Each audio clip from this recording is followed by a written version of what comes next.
Hey guys, it's Miss Nelson here, and I am so excited that you have already started reading The City of Ember. It's one of my favorite books of all time, and I can't wait for you to get farther into it.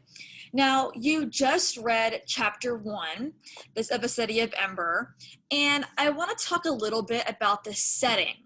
Now, we've heard of setting before in the past in first, second, and third, and fourth grade, but where setting really comes into play in the City of Ember is the way that it affects the characters and the plot of the story. So I want to talk a little bit about setting and how it can give you a lot of insight and information into the story that you just may not have noticed yet. So let's review. What is setting? Setting is where the story takes place. Now, this can include time, the character's surroundings, and plenty of descriptive words.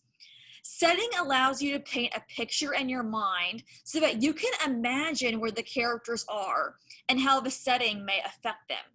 Sometimes setting is so powerful in a story that we believe it's real. We can see it in our minds.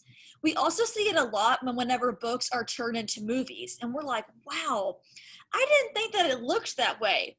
And that's totally true because the setting can look however you want it, the way that you read it. So the setting should be one way, but the way that you perceive it or see it in your mind is totally up to you. Now, we want to use text evidence to determine setting. Text evidence are direct quotes from the book. Now, what I mean by a quote is not exactly what someone says, but what the author writes. So any sentence in a book can be a direct quote. You cannot make these up. So whenever you go into a book and you read a sentence and you say that sentence out loud, you are pulling a quote from the book. It may be something that the character says, but it can be anything in the story, and you just can't make them up. The author's words are concrete, and we use them to determine the setting and make up that picture in our mind. So we use the author's words to send us on our journey of setting and let us create that picture that we are all dreaming of.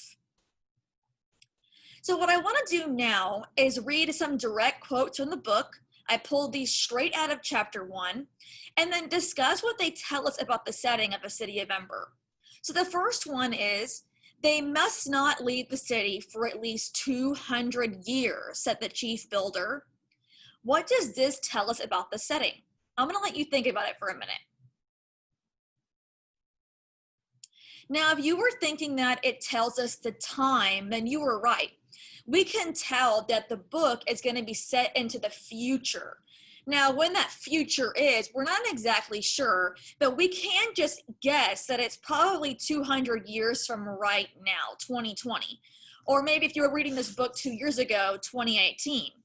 But we know that it's way in the future, 200 years from whatever right now is. So we can already guess that the story of the City of Ember is set into a futuristic time place. In the City of Ember, the sky was always dark. The only light came from the great flood lamps mounted on the buildings and at the top of poles in the middle of the larger squares. So we can tell that the City of Ember is extremely dark. It probably always seems like night there. It says the only light came from the great flood lamps mounted on the buildings. Now, flood lamps are usually those big overhead lamps that we see maybe at a football game or a construction site. I have a picture there to kind of give you an idea. Almost like street lights, but probably a little bit bigger and more harsh and bright. So we know that the only light that the City of Ember ever gets is from what we assume is electricity, right? There is no sun there because the City of Ember is always dark. If they had a sun, then there wouldn't be any darkness. So that's pretty interesting to see, and I'm already painting this picture of what the City of Ember looks like.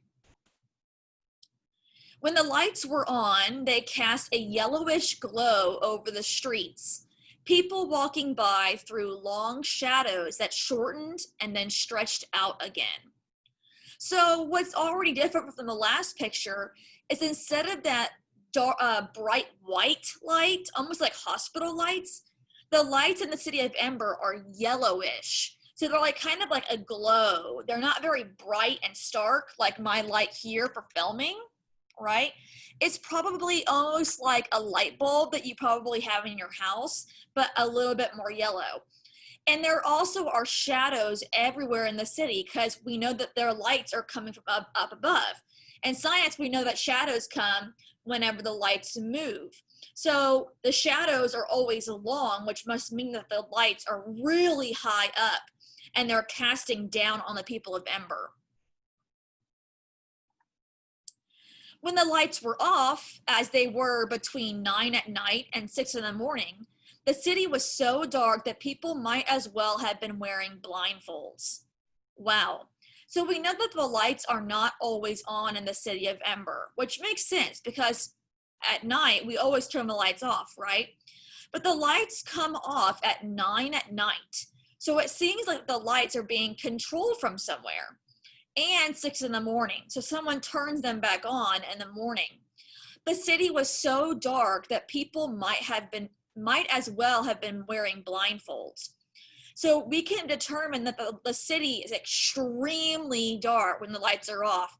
It's almost like pitch blackness. So if you were to cover your eyes, I still can see a little bit of glow behind my fingers, but I can't even think of where I could go. Maybe in my closet and shut the door and turn the lights off, and that pitch blackness where you can't even see your hand in front of your face, that's pretty dark. So I want you to be imagining, what are the people's lives like in the city of Ember? Are they really allowed to do anything after 9 at night? Probably not, because they don't have control over their lights, and it seems like it's so dark you can't do anything. So I'm already starting to get this point of view of what it would be like to be a character in the city of Ember. It would be pretty intense, right? The lights are off, your day is over.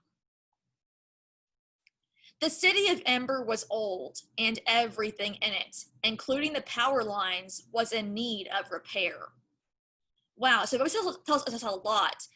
I don't know what I was imagining before this sentence, but I didn't really think the city of Ember was old. But now I'm starting to realize that the city is super like dilapidated and old and worn and torn. And the people probably aren't living the most lavish of lives. Everything in it, including the power lines, was in need of repair. Now that right there affects me because remember, the lights in City of Ember equals livelihood. When the lights are off, I can't do anything. So if the power lines are in need of repair, I'm on edge. I can't determine whether my day can go on because the lights may turn off on me. So I'm already again imagining how the setting is affecting me as a character in the story. So now and then the lights would flicker and go out. Terrible moments for the people of Ember. They came to a halt in the middle of the street, afraid to move in the utter blackness. They were reminded of something they preferred not to think about, that someday the lights of the city might go out and never come back on.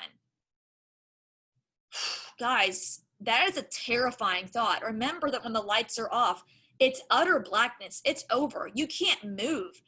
So they're wondering every day, are the lights coming on today?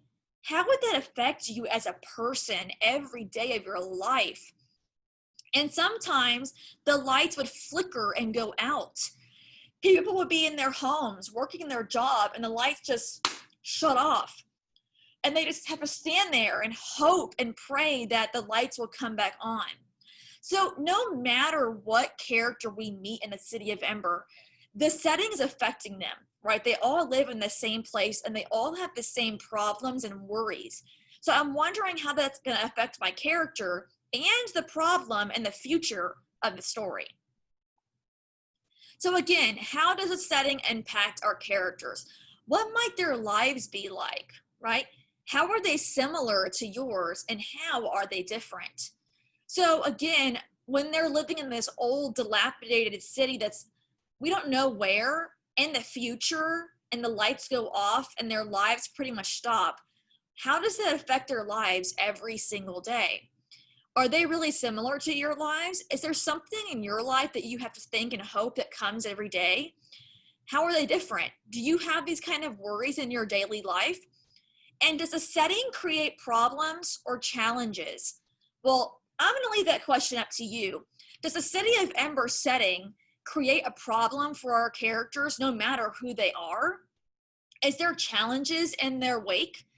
Well, I don't want to spoil it just yet, but I do know that you're probably dying to go read chapter 2, which I can promise you will happen today. But before you go into setting your canvas and complete the setting assignment for the day. This was Miss Nelson. I hope you enjoyed my lesson, and I will see you soon, Knights.